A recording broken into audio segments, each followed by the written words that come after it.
It has to do with particular historical and cultural circumstances. A lot of it developed in Paris. In fact, what Bricmont and Socal are talking about is Paris irrationalism. And if you look at the history of French culture since the Second World War, it's kind of, it has some strange characteristics. Say, let's take the 1970s when this began to blossom. The French intellectuals were the last Stalinists, dedicated Stalinists. I mean, some of them were shaken a little by 1956, but if they weren't Stalinists, they were Maoists. I mean, I remember,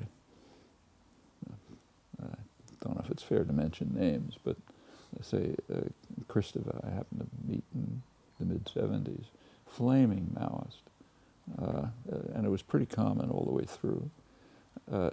The French intellectuals there's a history in France which has justification that they're somehow at the peak of cultural life. So they have to be in whatever they're doing, that's what's important. In fact, France is an extremely insular culture, always has been. Everything is in France, nothing is anywhere else.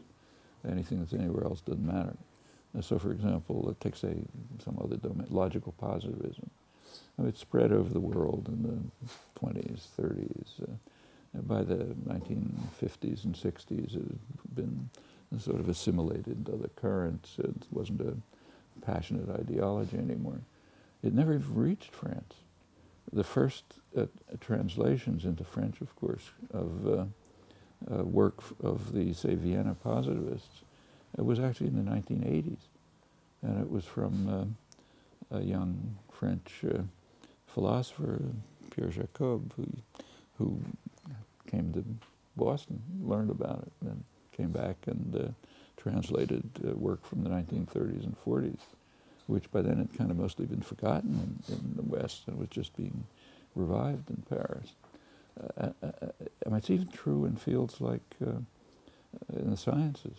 I mean, they have a rich tradition in some areas, but say, I remember about 30 years ago or so, there was an article in some science journal discussing the history of the acceptance of evolutionary theory, sort of Darwinian evolutionary theory, as it spread around the world. And it pretty much the same course, some resistance finally overcame it. By the time the article was written, it was a standard scientific doctrine everywhere, with one exception, France. A large number of the professional biologists were still pre-Darwinian.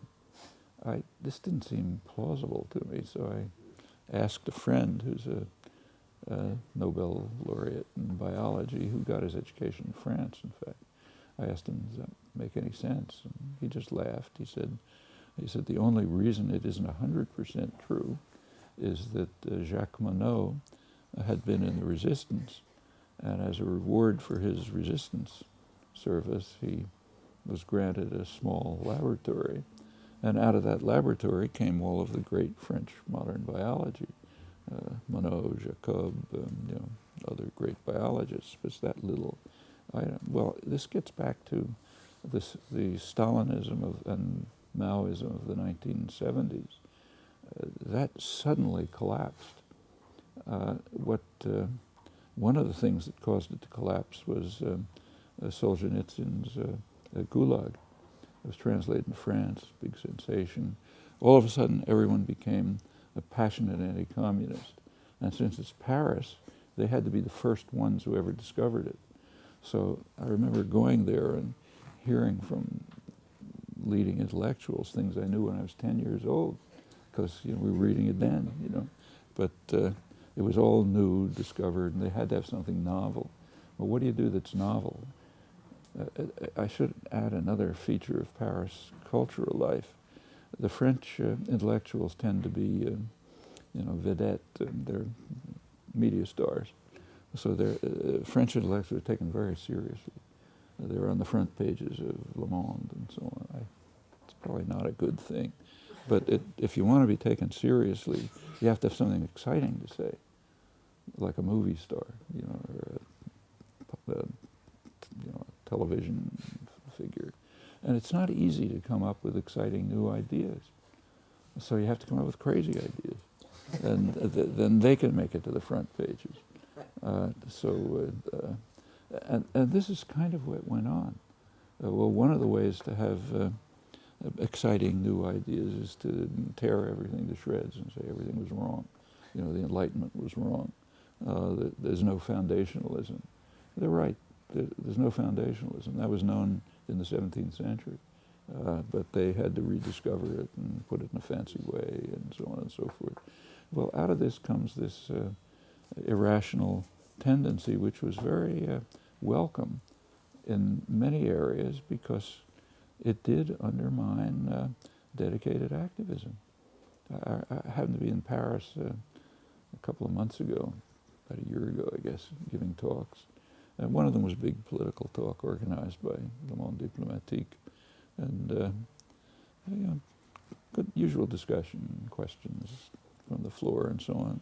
One young man got up. I forget whether you were there for this. Yeah, he rather plaintive question. He said, Bertrand Russell tells us we should look for the truth, but the philosophers tell us there is no truth. So what should we do? The philosophers means the fashionable people who call themselves philosophers in France. But you don't hear that kind of thing anywhere else in the world, except where this influence has spread. And it has spread to intellectual circles in much of the world. In the United States, for example, it's mostly confined to comparative literature departments.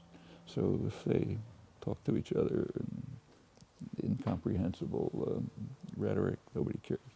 The place where it's been really harmful is in the third world, because third world intellectuals are badly needed in the popular movements. They can make contributions.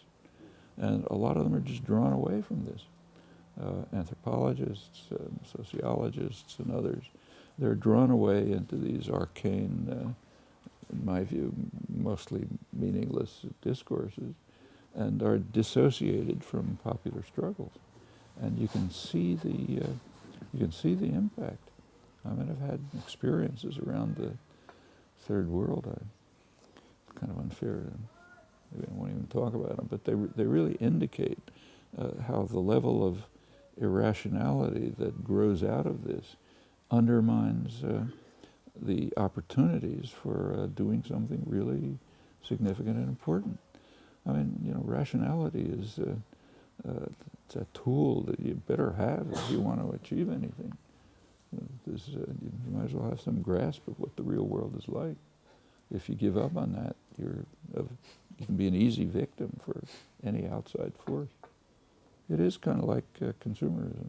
It diverts people from concentrating in a serious way on doing something about their own problems, real problems.